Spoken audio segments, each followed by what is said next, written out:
तो इस ड्रामा के स्टार्ट में हम क्लासरूम को देखते हैं जहाँ कुछ स्टूडेंट्स मिलकर एक लड़के को बुली कर रहे थे। दूसरी तरफ सियोन नाम का एक लड़का हमेशा की तरह अपनी पढ़ाई में खोया हुआ था। साथ ही वो हमेशा क्लास में एक क्वाइट किड की तरह शांत रहकर बस पढ़ता रहता था, जिसकी वजह से वो बहुत ज्यादा इंटेलिजेंट था और क्लास का वो टॉपर भी था। अब उन बुली करने वाले स्टूडेंट्स के लीडर की नजर सियोन पर जाती है, जिसके बाद वो उस लड़के को जाने को बोलकर सियोन को शूज से मारकर परेशान करने लगता है। और जब सियोन उसकी तरफ देखता है तो वो लीडर उसे टीज करने के लिए सॉरी बोल देता है, जिसके जवाब में सियोन उसे कहता है कि आगे से ध्यान रखना। पर ये सुनकर उस लीडर का ईगो हट हो जाता है और वो सियोन के पास जाकर उसे डराने लगता है, क्योंकि वो लीडर और उसकी गैंग स्कूल के सभी वीक स्टूडेंट्स को बुली करती थी और ये करने में उन्हें बहुत मजा आता था। लेकिन उसी वक्त वहाँ कुछ दूसरी क्लास के स्टूडेंट्स आ जाते हैं जो कि किसी सूहो नाम के लड़के को गुस्से में ढूंढ रहे थे, क्योंकि सूहो ने उनकी दोस्त के साथ फ्लर्ट करने की कोशिश की थी। इधर हम सूहो को देखते हैं जो रात में फूड डिलीवरी का काम करता था और दिन में क्लास में बस सोता रहता था, क्योंकि वो एक फ्री माइंड वाला लड़का था, इसलिए उसे पढ़ाई की इतनी चिंता नहीं थी। साथ ही सूहो एक प्रोफेशनल फाइटर भी रह चुका था, जिसकी वजह से वो क्लास की हर फिजिकल एक्टिविटी में टॉप पर आता था। अब सूहो जब देखता है कि वो स्टूडेंट्स उसे ही ढूंढ रहे हैं तो सूहो पहले तो उन्हें समझाने की कोशिश करता है कि इसमें उसकी कोई गलती नहीं है, वो लड़की ही उसके पीछे पड़ी थी। पर वो स्टूडेंट्स नहीं मानते और सूहो पर अटैक कर देते हैं। तो सूहो एक प्रोफेशनल फाइटर होने की वजह से एक एक कर उन्हें बहुत बुरे तरीके से पीट देता है, जिसे देखकर क्लास के सभी बुली करने वाले बच्चे सूहो से डर जाते हैं। आगे हम सियोन के फादर को देखते हैं जो कि अपने काम से 2 वीक्स के लिए बाहर जा रहे थे, पर सियोन को इससे कोई भी फर्क नहीं पड़ता, क्योंकि उसके पेरेंट्स कुछ सालों पहले अलग हो गए थे और तभी से सियोन की रेगुलर लाइफ में बस पढ़ाई ही रह गई थी, क्योंकि उसका कोई भी दोस्त नहीं था। इसलिए वो हमेशा बस पढ़ता रहता था, क्योंकि उसके पेरेंट्स चाहते थे कि सियोन हमेशा पढ़ाई में नंबर 1 रहे। पर सियोन हमेशा ही अपनी मॉम को मिस करता रहता था, क्योंकि उसकी मॉम अलग होने की वजह से अब उनके साथ नहीं रहती थी। नेक्स्ट मॉर्निंग हम क्लास के सभी स्टूडेंट्स को रेस करते देखते हैं, क्योंकि आज उनका फिजिकल पीरियड था और इस रेस में सूहो सभी स्टूडेंट्स को पीछे छोड़कर सबसे पहले रेस खत्म कर देता है। पर इधर सियोन फिजिकल एक्टिविटी में बिल्कुल भी अच्छा ना होने की वजह से सबसे पीछे था, जिसको देखकर वही बुली करने वाले लड़के उसका मजाक उड़ाने लगते हैं। पर सूहो को ये सब अच्छा नहीं लगता और वो उनमें से एक लड़के को अपने शूज से मारकर सभी को चुप करा देता है और वो लोग भी सूहो से डरने की वजह से कुछ नहीं कर पाते। अगले दिन उनकी क्लास में एक न्यू स्टूडेंट आता है, जिसको वो बदमाश लड़के और उनका लीडर जिसका नाम यंग बिन था, वो सभी मिलकर उसे परेशान करने लगते हैं, क्योंकि वो नया स्टूडेंट भी फिजिकली वीक था। तभी क्लास में सियोन आ जाता है और वो यंग बिन को उसकी सीट पर से उठने को बोलता है, क्योंकि यंग बिन सियोन की सीट पर बैठकर ही अपनी गैंग के साथ उस नए लड़के को बुली कर रहा था। पर अब सियोन की सीट से हटने वाली बात सुनकर यंग बिन गुस्सा हो जाता है और वो सियोन को भी डराने लगता है, लेकिन सूहो उन सभी को शांत रहने के लिए बोलता है, क्योंकि वो सो रहा था। तो ये सुनकर यंग बिन वहाँ से चला जाता है, क्योंकि वो सूहो से पंगा नहीं लेना चाहता था। आगे हम यंग बिन और उसके दोस्तों को क्लब में देखते हैं, जहाँ वो सियोन को सबक सिखाने के बारे में बातें कर रहे थे। इसलिए वो डिसाइड करते हैं कि वो लोग सियोन को उसके एग्जाम में पास ही नहीं होने देंगे, क्योंकि सियोन को अपनी पढ़ाई से काफी लगाव था। इसके बाद वो लोग किसी नशीली चीज से स्मोकिंग करने लगते हैं। नेक्स्ट मॉर्निंग सभी स्टूडेंट्स का टेस्ट होता है, जहाँ यंग बिन उस नए स्टूडेंट को अकेले में ले जाकर डराते हुए उसे कोई चीज सियोन के ऊपर लगा देने को बोलता है, जिसे वो नया स्टूडेंट ना चाहते हुए भी करने के लिए मान जाता है, क्योंकि उसके पास कोई और चारा नहीं था। इसलिए वो एग्जाम के टाइम उस चीज को सियोन के गर्दन पर लगा देता है, जिसके इफेक्ट से एग्जाम के दौरान सियोन को चक्कर आने लगते हैं, जिसकी वजह से उसे एग्जाम के क्वेश्चन भी साफ साफ नहीं दिख रहे थे। इसलिए वो भागते हुए वॉशरूम में अपने फेस को पानी से धोने के लिए जाता है और जब वो वापस आता है तो वो बहुत गुस्से में था, जिसके कारण उसे आंसर भी अच्छे से याद नहीं आ रहे थे।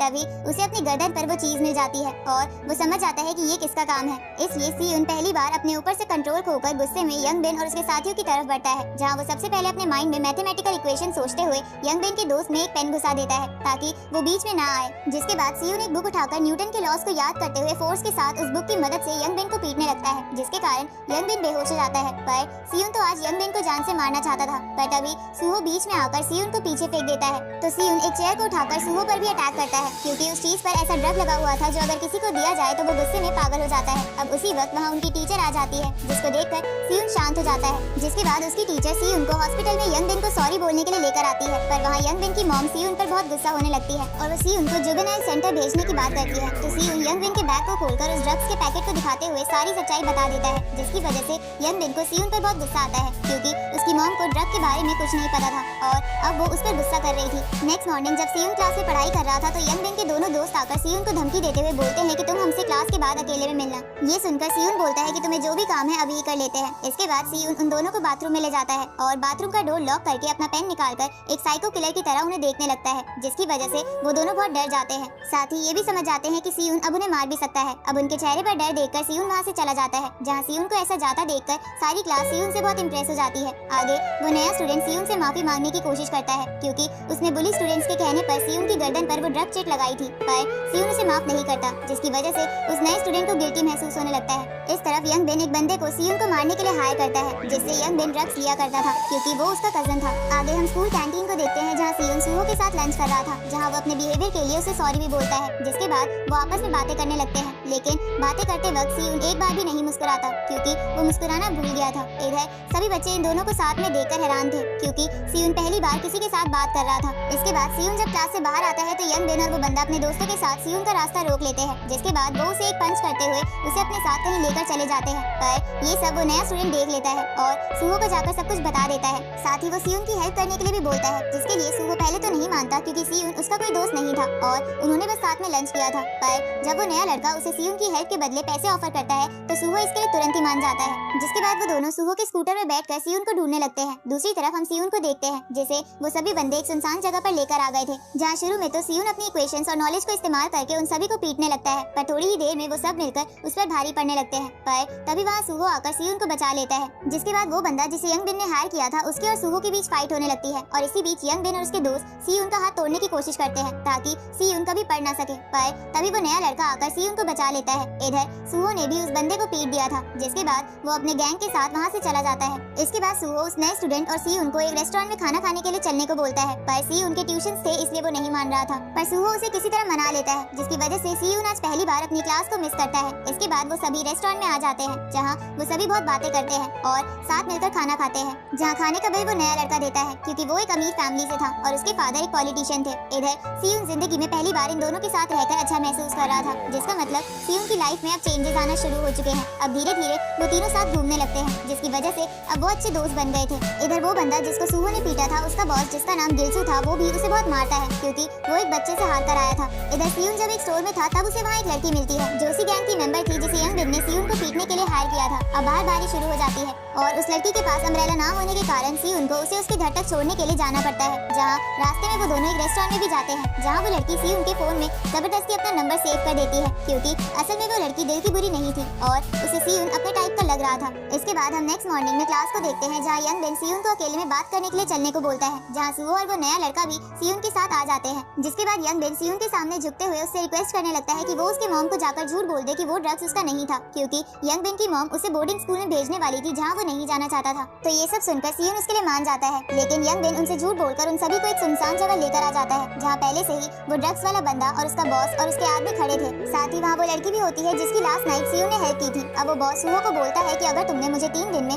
15 मिलियन नहीं दिए तो मैं तुम तीनों को मार दूंगा। वो बॉस ऐसा इसलिए बोलता है क्योंकि वो अपनी गैंग की मदद से उल्टे सीधे काम करता था और उसे अच्छा नहीं लगता कि किसी और ने उसके गैंग मेंबर को पीट दिया, लेकिन सुहो को वो आम सा गुंडा लग रहा था। तो वो बॉस सुहो के हाथ पर कट लगाकर बोलता है कि मैं कोई मजाक नहीं कर रहा हूँ। इसके बाद वो बॉस वहाँ से चला जाता है, जिसके बाद से वो सभी गैंग वाले बंदे इन तीनों पर नजर रखना स्टार्ट कर देते हैं कि इनका घर कहाँ है और ये कहाँ कहाँ जाते हैं। इधर सियुन छुपकर उस लड़की को कॉल करके मिलने के लिए बुलाता है, जहाँ वो लड़की उसे बताती है कि उसका बॉस बहुत ही खतरनाक है। तो सियुन पूछता है कि तुम उसके साथ काम क्यों करती हो और क्या तुम इस काम से खुश हो, जिसका जवाब उस लड़की के पास नहीं था क्योंकि वो सच में इस काम से खुश नहीं थी, पर बॉस के डर की वजह से वो कुछ नहीं कर सकती थी। दूसरी तरफ सियुन का वो दोस्त जो कि बहुत अमीर था वो अपने ही फादर की वॉच को चोरी करके उसे बेच देता है, जिससे उसे 15 मिलियन मिल जाते हैं। जिसके बाद वो सारे पैसे सियुन और सुहो को देने लगता है, पर सियुन इसके लिए मना कर देता है और वो बोलता है कि मेरे पास उस बॉस के बुरे कामों के खिलाफ प्रूफ है, इसलिए मैं उसके बारे में पुलिस को रिपोर्ट करने वाला हूँ। तभी हम पास्ट का एक सीन देखते हैं, जहाँ उस लड़की ने सियुन को उसके बॉस के सभी गलत काम के बारे में बता दिया था कि कैसे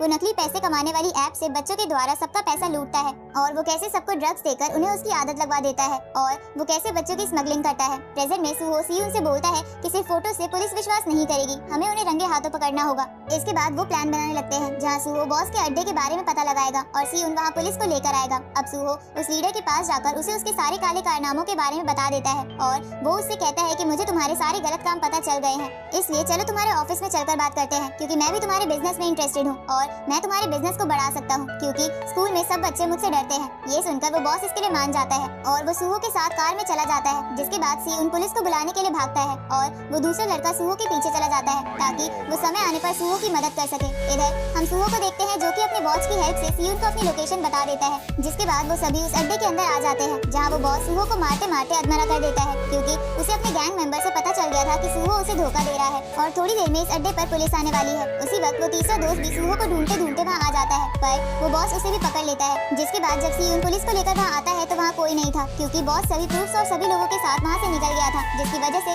पुलिस भी उस अड्डे से चली जाती है। इधर सियोन दीवार कूदकर उस घर में चला जाता है, जहाँ वो सूहो को कॉल करने की कोशिश करता है, पर उसका कॉल अनरीचेबल आ रहा था, जिसकी वजह से सियोन समझ जाता है कि उनका प्लान फेल हो चुका है। दूसरी तरफ वो बॉस उन दोनों को लेकर कहीं जा रहा था, जहाँ जाते हुए वो उस ड्रग्स वाले बंदे को उस लड़की को लेकर आने को बोलता है, क्योंकि उसे पता चल गया था कि उस लड़की ने ही इन सबकी हेल्प की है। पर वो बंदा उस लड़की को पसंद करता था, इसलिए वो अकेले ही बॉस के पास जाने का डिसाइड करता है, क्योंकि उसे भी पता था कि उसने ही सियोन की हेल्प करी थी। पर वो लड़की भी उसके साथ जाने लगती है, जहाँ जाते हुए वो सियोन से कॉल करके कहती है कि मैं बॉस की लोकेशन पर जा रही हूँ, इसलिए तुम मेरी लोकेशन ट्रेस करके पुलिस को वहाँ ले आना, वरना बॉस हमें मार देगा। इधर सियोन उस लड़की की लोकेशन को ट्रेस करते करते वहाँ आ जाता है और वो पुलिस को भी कॉल करके वहाँ बुला लेता है। दूसरी तरफ वो बॉस उस ड्रग्स वाले बंदे को बहुत मारता है, क्योंकि उसने कहा था कि इस लड़की की जगह मुझे मार लो। इसके बाद वो बॉस सूहो और उसके दोस्त और उस लड़की को जान से मारने के लिए जाने लगता है, पर वो ड्रग वाला बंदा उसे पीछे से आकर रोक लेता है, क्योंकि वो भी अब इस गैंग में रहकर फ्रस्ट्रेट हो गया था, इसलिए वो उस बॉस की गुलामी और नहीं करना चाहता था। इसलिए उन दोनों में फाइट होने लगती है, पर वो ड्रग वाला आदमी पहले से ही इंजर्ड था, जिसकी वजह से वो बॉस उस पर भारी पड़ रहा था। लेकिन उसी वक्त वहाँ सियोन आ जाता है और वो उसे बोलता है कि तुम्हारा खेल खत्म हो चुका है, क्योंकि पुलिस यहाँ आने ही वाली है। तभी वहाँ पुलिस के सायरन भी बजने लगते हैं, तो ये सुनकर वो बॉस और उसके आदमी वहाँ से भाग जाते हैं, पर कुछ ही देर में वो वहाँ वापस आ जाते हैं, क्योंकि वो सायरन पुलिस का नहीं बल्कि सियोन के फोन से बज रहा था और वो फोन उस बॉस को मिल गया था। पर तब तक सियोन ने सूहो और अपने दूसरे दोस्त को भी आजाद करवा लिया था। इसके बाद अब उन दोनों ग्रुप में फाइट स्टार्ट हो जाती है, जहाँ वो लोग सियोन को पीटने लगते हैं और वो बॉस उसके फेस पर अपने नाइफ से कट लगा देता है। तभी वहाँ पुलिस आ जाती है, तो ये देखकर वो बॉस वहाँ से भागने लगता है, पर सियोन उनका पीछा करता है, क्योंकि वो नहीं चाहता था कि बॉस बच जाए और बाद में उन्हें परेशान करे। अब वो दोनों भागते भागते एक एम्यूजमेंट पार्क में आ जाते हैं, तभी सूहो भी उसके पीछे आ जाता है, जिसके बाद सूहो और सियोन मिलकर उस बॉस को पीटने लगते हैं। पर फिर भी वो बॉस उन पर भारी पड़ रहा था, क्योंकि सूहो पहले से ही बहुत इंजर्ड था, लेकिन फिर भी सूहो जान लगाकर उसे एक जोरदार पंच मारता है, जिससे वो बेहोश हो जाता है। जिसके बाद पुलिस सबको अरेस्ट कर लेती है, पर उस ड्रग्स वाले बंदे ने उस लड़की को वहाँ से भगा दिया था, क्योंकि वो नहीं चाहता था कि वो लड़की इस केस में फंसे। इसके बाद हम सियोन और उसके दोस्त जिसका नाम सियोक था उन्हें पुलिस स्टेशन में देखते हैं, जहाँ हमें पता चलता है कि सियोक के फादर के सेक्रेटरी ने सारा केस हैंडल कर लिया है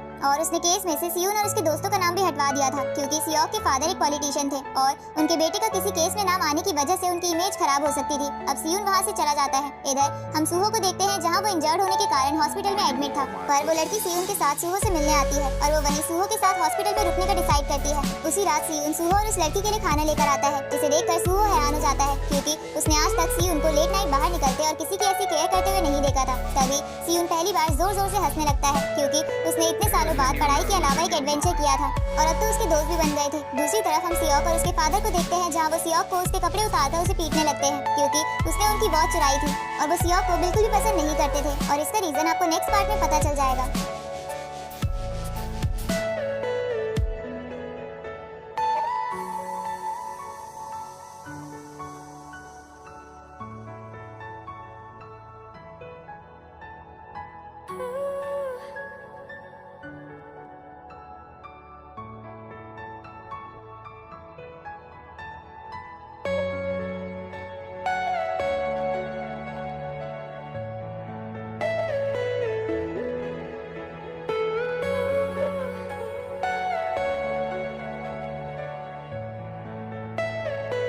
Are you all my personal